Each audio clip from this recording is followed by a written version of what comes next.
What's up, YouTube? This is Bystander X99. Guys, the new ban list just dropped last night. I'm here to do a review of what the list brings, and we're going to talk a little bit about what it's going to have on the impact of the game. Alright, so the first and foremost goes into effect on Monday, January 28th this year. Alright, not bad. Next list is not before April 2nd of this year. Keep this date in mind. Basically because Konami could have actually waited to move some of the cards off the list because of this date. Now, you guys probably know what I'm talking about, but we'll go into a little bit of detail later. Right now, let's get into the band. So we'll scroll down here. First card new to the list. Fairy Tale Snow. Yes, Fairy Tale Snow finally catches a ban hammer. Alright. Now, the deck that got her on this list was the Brilliant Fusion Thunder Dragons, basically because she goes to the grave with a lot of different Thunder Dragon cards, and guess what? She can banish those cards, triggering off those Thunder Dragon effects, and just allow a whole nasty level of pluses. Yay! Alright. Next card on the ban list, Grinder Golem. Alright. In my opinion, this hit is a year too late. This should have been hit on last year's January list. I'm really not certain which deck was running this card, but guys, let me know in the comments below. I want to hear what deck was running this card and why it had to get hit. I still think it's a year too late, but if they're going after token cards again, fine. Alright, coming down, new Link Monster, and I think this is not going to be a shock. Topological Gumblar Dragon, ban, had to go. Hand looping your opponent for 6, not a good thing. Alright, they got two new Xyz monsters here. First one up is number 42, Galaxy Tomahawk. So basically, yeah, they're going after the token spam cards again. Yeah, thanks Konami for killing my FA deck that utilizes the Tomahawk engine. And you didn't even give us anything back to supplement it with, like with the new Synchro support. Thanks for that. Alright.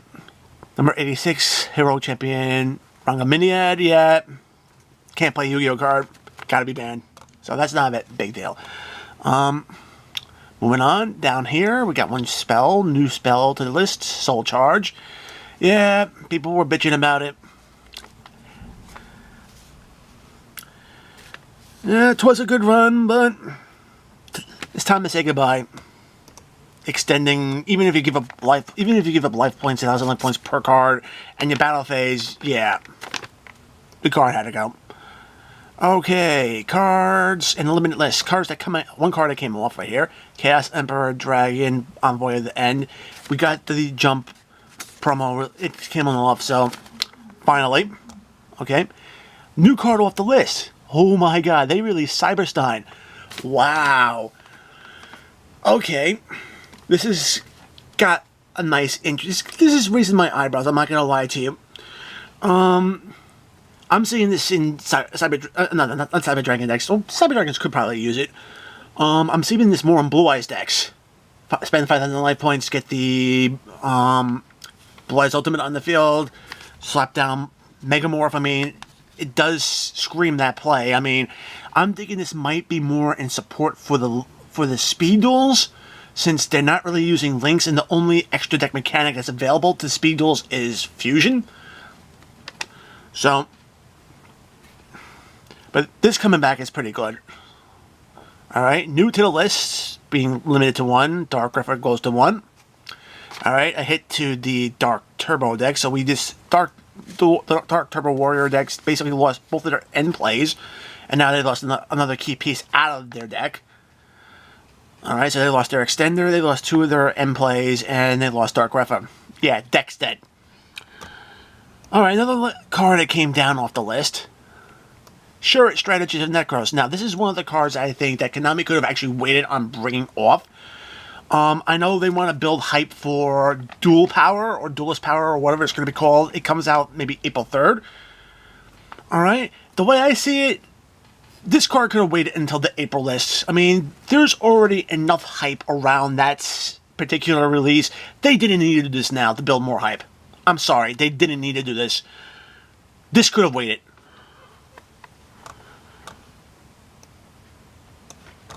Alright. Oh, finally. El Shaddai Construct is back to 1. We need this card back. It's going to help balance out the game a whole lot. Just having that 2800 attack point monster that can just take out any special summon monster is going to be big. It's going to help this game balance out a lot more. Expect to see a lot more Shaddai decks. Or Shaddai engines being splashed into a lot of different decks. Alright. Alright, new to the Limited List. Brilliant Fusion. Again, the Brilliant Fusion Thunder Dragon deck. That's the reason why this card got to put to 1. And I'm actually very thankful for the Brilliant Fusion Thunder Dragon deck because it finally forced TCG Konami to actually do something about both Fairy Tail Snow and this card. Now, the one card that I'm really shocked that they didn't bring off the list is That Grass Looks Greener. But I got a feeling that might be coming off on the April list. So let's keep fingers crossed for that. Alright. Gold Sark back to 1. There's a shock right there. It was hitting the OCG, the limit, Thunder Dragon, so no there. Magical Midbreaker Field. Yeah, they're really going after that Dark Warrior deck here. That's down to 1, so they lost the protection now. Protection's down to 1. They didn't lose it completely, but they lost it. They lost enough copies out of it. Okay, Scapegoat went back to 1. Yeah, as long as tokens can be used for link fodder, this card had to be put back down to 1. So that's not bad. Slash Draw. Well, this makes sense because Slash Draw requires multiple copies of that card to really run the FTK. Putting it to 1 kills the FTK, so there's that.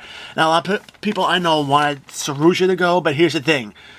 Saruja is actually one of the key cards in the Guard Dragon deck for their plays, and Konami wants to kind of push that deck a little bit to get into the meta, so that's the reason why Saruja didn't get limited, and this card got the tag. Okay, but I do expect Saruja to probably be dealt with in April as well. So, coming down, you can see right here, there's nothing new on the limited list. So, or not the semi-limited list. Alright, so that's not bad. And then we have a whole bunch of things coming off the list completely. Alright, Insector Hornet. Now, a lot of people wanted Insector stuff to come off the list. Hornet being one of them, that makes complete and total sense. And the primary reason is basically because there's actually a card in Savage Strike that can actually help Insectors out. Boom. Super Armored Robot Armed Black Iron Sea. Basically, if you have 3 insect monsters with the same name in your graveyard, you can target any number of them, special summon this card from your hand, then equip those targets to this card. So yes, this card actually does scream Insector abuse. Let me just turn around and bring you to and then you can send 1 monster equipped to this card by this card's effect, and then destroy all monsters your opponent controls whose attack is higher than or equal to that monster's card. And of course, if you have Hornet, that means you're also popping something else off their field, probably a back row card. So it's going to give Insectors a pretty good matchup against any back row heavy decks. Alright. Necros or Brionic, you heard me about, is no longer on the list. You heard me talking about this card, about what Konami should have done with the Necros cards.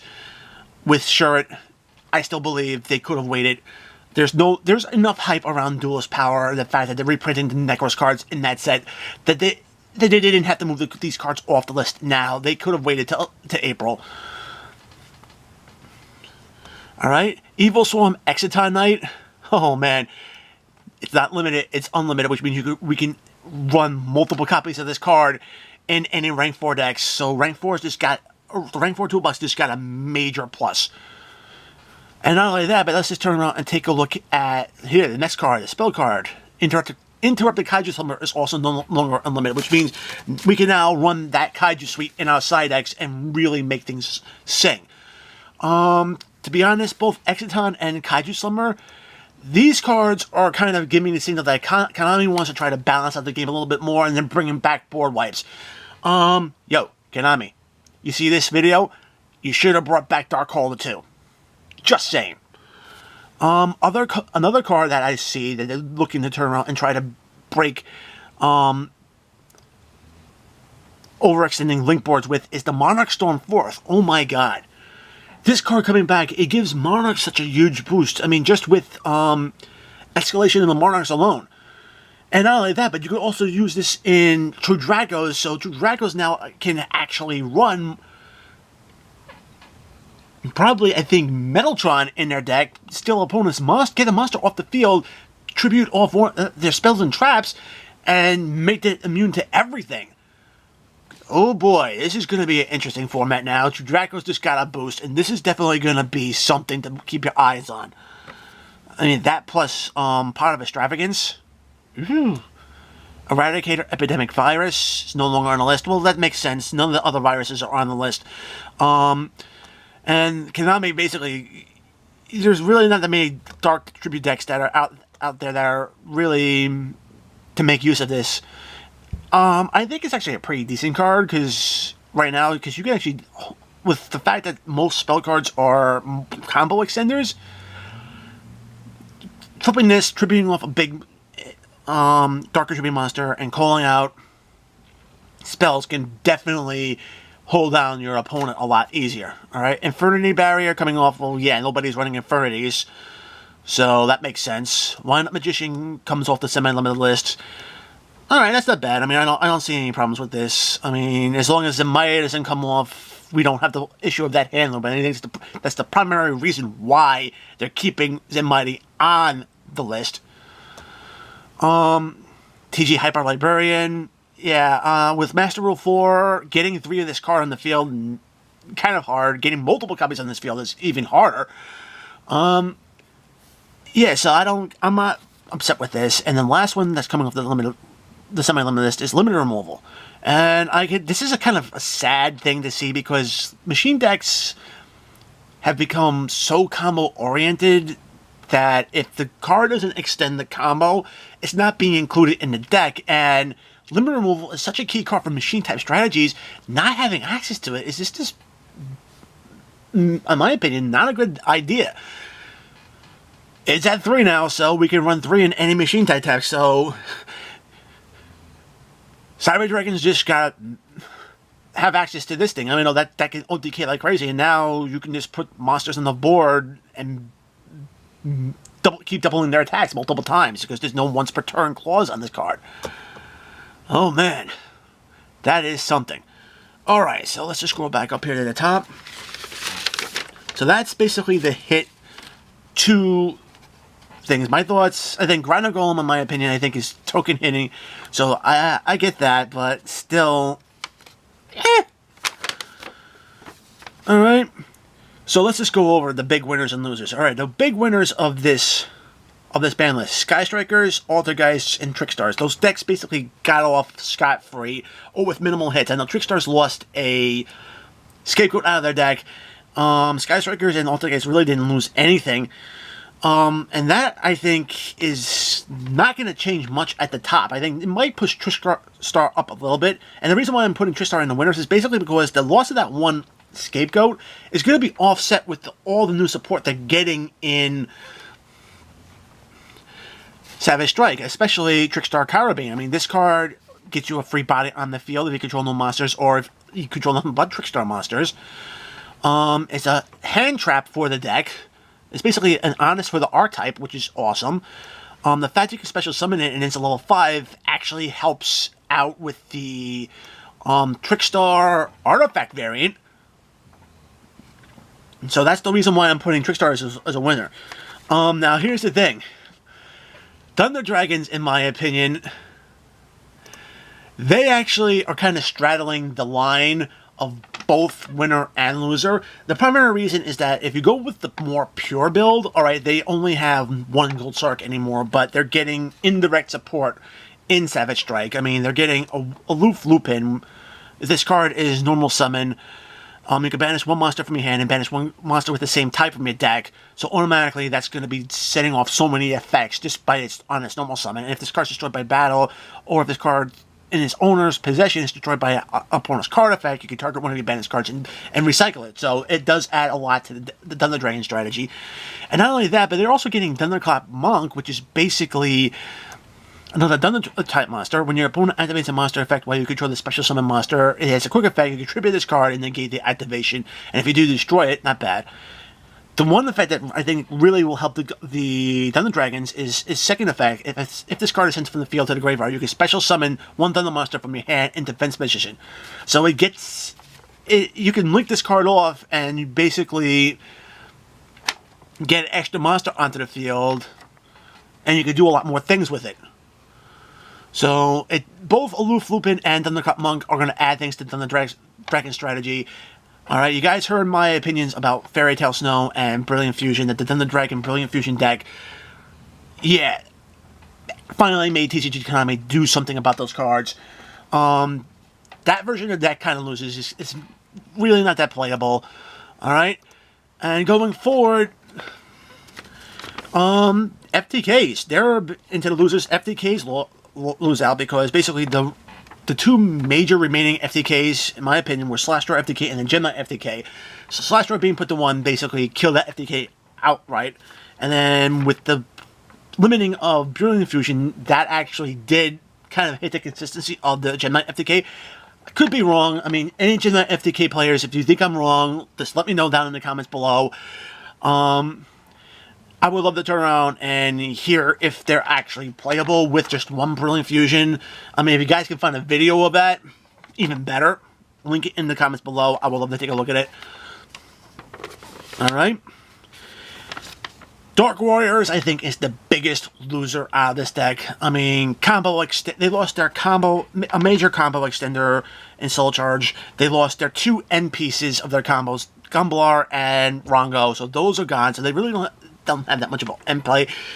Now they also lose Dark Grepher, which basically helps them thin out their deck and their hands to unbrick their hands and stuff like that. So, yeah.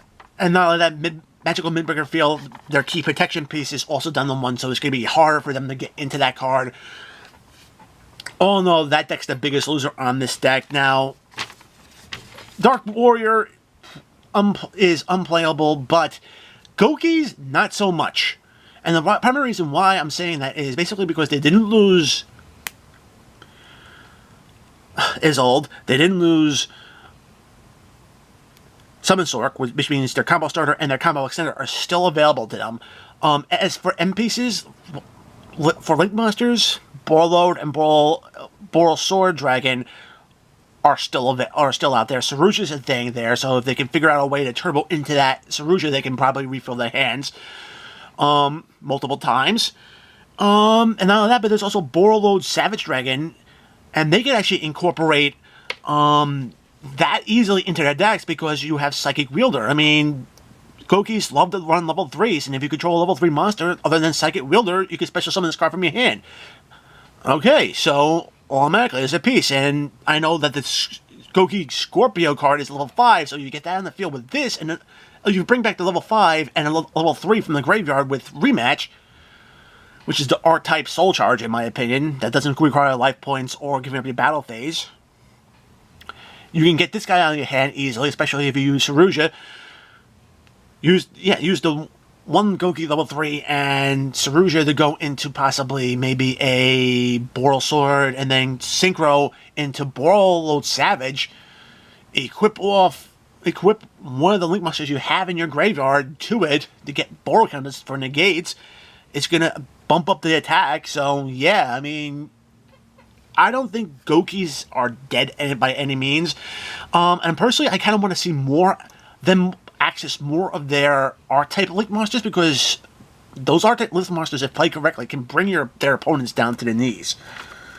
Now, there is one more deck I want to talk about that is a bit of a loser on this list, and that's going to be Salamangreats. Yeah, I know the structure deck doesn't come out until February 15th, but ultimately, because Sky Striker, Altergeist, Trickstars, and Thunder Dragons really didn't get hurt that much on the list, there's really not that much room up on top. And not only that, Konami is definitely going to want to see Guard Dragons in the meta. And we also have a new TCG R-type in Time Thief, which is a damn solid rank 4 Xyz deck that it's going to be hard for Salomon Grace to really take hold in the foothold. I don't see it being top meta, but if it does manage to make it way up there, great. And if anything, I would think Salomon Grace, you'll be seeing more on the regional levels, but not the YCS levels. In a lot of numbers, just because the decks at the top really didn't get hammered enough. Alright? So guys, that's my review for this ban list. Let me know your thoughts down in the comments below. As always, if you like the video, give it a thumbs up. If you want to see more content like this on my channel, subscribe. Hit the notification bells. Oh, and guys, I know I was using some Savage Strike cards when discussing this list. Don't forget, I do have a Savage Strike box giveaway going on. I'm going to have the Volcanic Stun deck video in the end screens. Click on that. Go to the video. Like, comment, subscribe if you already haven't done it there. And in the comments, type I want in if you want in on that giveaway. Alright, guys, until next time, peace.